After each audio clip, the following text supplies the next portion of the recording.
As we get closer to the potential release of an iPhone SE4, we have new production tidbits that do indeed point towards a March release, and so let's dive right in. So according to a report from Korea, LG Innotek is going to begin producing front camera modules for the iPhone SE4 in December, and while they usually start production for these components 3 months before launch, and so that certainly lines up with the room mill's expectation that the SE4 is going to launch in March, which is right around the corner, guys. Anyway, that's not the only breaking news we got, because guess what, guys? We have leaks of a new case. Wow. I know that doesn't sound particularly exciting, but this is a case for the brand new iPhone SE4, and so of course we can pinpoint a few changes and design tweaks based on the case. So this case comes from Sonny Dixon, and on the face of it, it looks like pretty much every other iPhone case, but there are a few things to note. Number one, we can see the sides of the case are more flat-sided, similar to newer iPhone models, and that lines up with the rumor that this will be based on the iPhone 14. But the second and biggest takeaway is the camera cutout. This does clearly suggest the SE4 is going to be sticking to one lens on the back like the SE3, but before you guys get bummed out about that, do remember it could be a 40 megapixel single lens, which means we should have the 2x crop feature that of course is very similar to having a telephoto lens. We can also see there is seemingly no action button on this. There is a cutout above the volume buttons that I'm assuming is for a regular mute switch, and whilst we see no MagSafe ring inside the case, I don't think Apple's going to skip on that with the SE4, considering the 14 already included it, and we've had MagSafe for so long at this point, so it's going to be standard across the range. Anyways, let's recap everything we know about the SE4, and guess what, guys? Conveniently, Gurman does exactly this in a new report. So for one, he says this will be similar to the iPhone 14, we just cover that, it's not really a surprise, but hey, Gurman chiming in and corroborating on this is big news. This alone means we're going to see Face ID on this instead of the Touch ID home button, and more importantly a 6.1-inch OLED panel, which will be a humongous upgrade over the 4.7-inch LCD panel we have right now on the SE3. But more excitingly, Gurman also clarifies whether the SE4 is going to get Apple Intelligence support or not.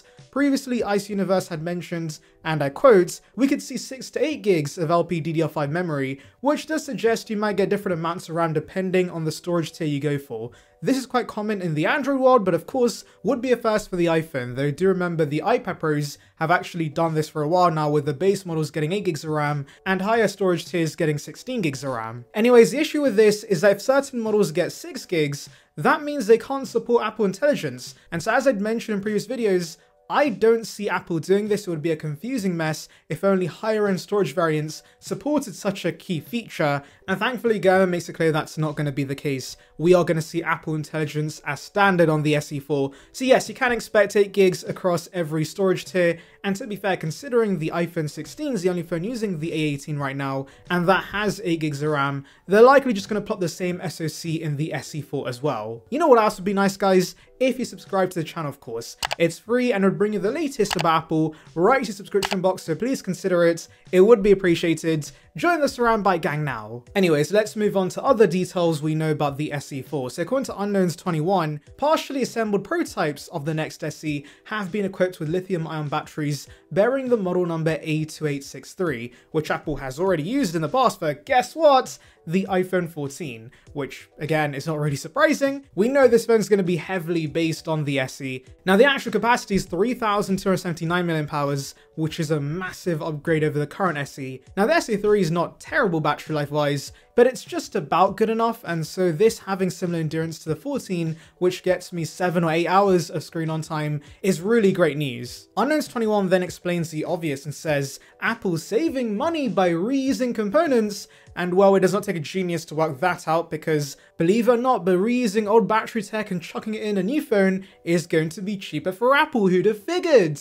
Jokes aside, this is the blueprint for the SE in general. It's a recycle bin iPhone. Whatever components can be found in the parts bin for a low price ends up being the new SE, and while considering they are still producing the iPhone 14 design, it does make it the perfect candidate for the new SE. Remember, the SE2 replaced the iPhone 8 that was still being produced, and the SE1 replaced the 5S that was also still being produced. Now let's delve into what you guys want to know about the most, which is the release date and price. Gurman does say we can see an early 2025 release, which does make sense because currently the iPhone 14 is the oldest iPhone they sell, and so I'm assuming Apple is going to directly replace that in the spring with the new iPhone SE4. Now, I don't know what's going to happen to the 14 Plus. Is that going to stay in the range? Likely not, because it would be weird to have that alongside the SE. But yes, expect a March or April event where we could see this new SE4 release. Apple's been launching new iPhones during the spring pretty consistently, and so they're likely going to stick to that. Pricing wise, I do think the new SE is going to be a little more expensive than the outgoing model.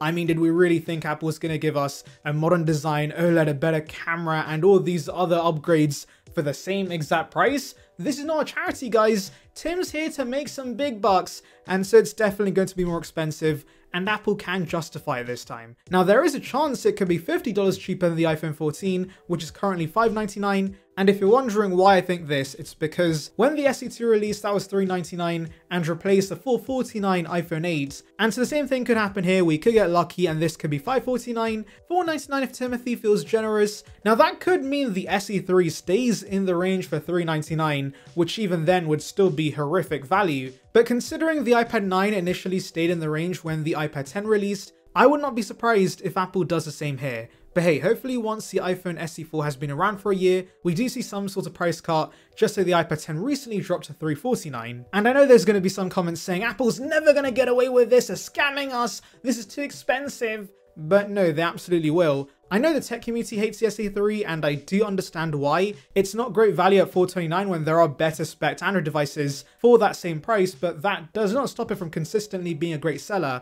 And that's the thing, guys. Yes, we techies focus on the specs, but at the end of the day, only the iPhone offers iOS and that sweet, sweet hardware and software integration. Even if Android phones had the best displays and cameras on the planet for the same price, there will still be many buying the iPhone SE3 instead because they want iMessage, they want iDrop, and they of course want longer software support. So basically what I'm trying to say is that Apple's going to sell a bucket load of these new SEs, but personally, unlike the SE3 right now, the SE4, based on the rumors, does seem to be pretty good value. Honestly, for me, the killer feature might not be the new design, it's actually that 40 megapixel main camera, because if it does have a 2x crop, that basically makes up for the lack of a second lens, because the crop in is actually as good as a regular telephoto lens. And the ultra wide is not something everyone's going to use anyways, so I'm totally fine with one fantastic, superb, incredible 48 megapixel sensor on the back of this. And that could be the big reason you get this over the older iPhone 13 or 14, because yes, I know Apple won't be selling these directly, but these older iPhones will still be available refurbished or used,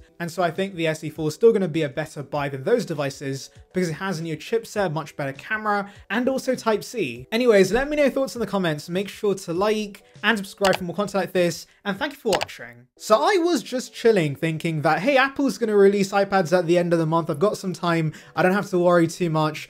But no, out of the blue, the iPad Mini 7 is official. Actually, it's not called the iPad Mini 7, it's called the iPad Mini brackets A17 Pro, which is a horrible name, but yes, this is the new iPad Mini. It's official. Out of nowhere, Apple dropped this. I'm quite all over the place right now, but anyways, let's delve into the new features. So guys, as we expected, this is a simple spec refresh for the most part. In fact, if you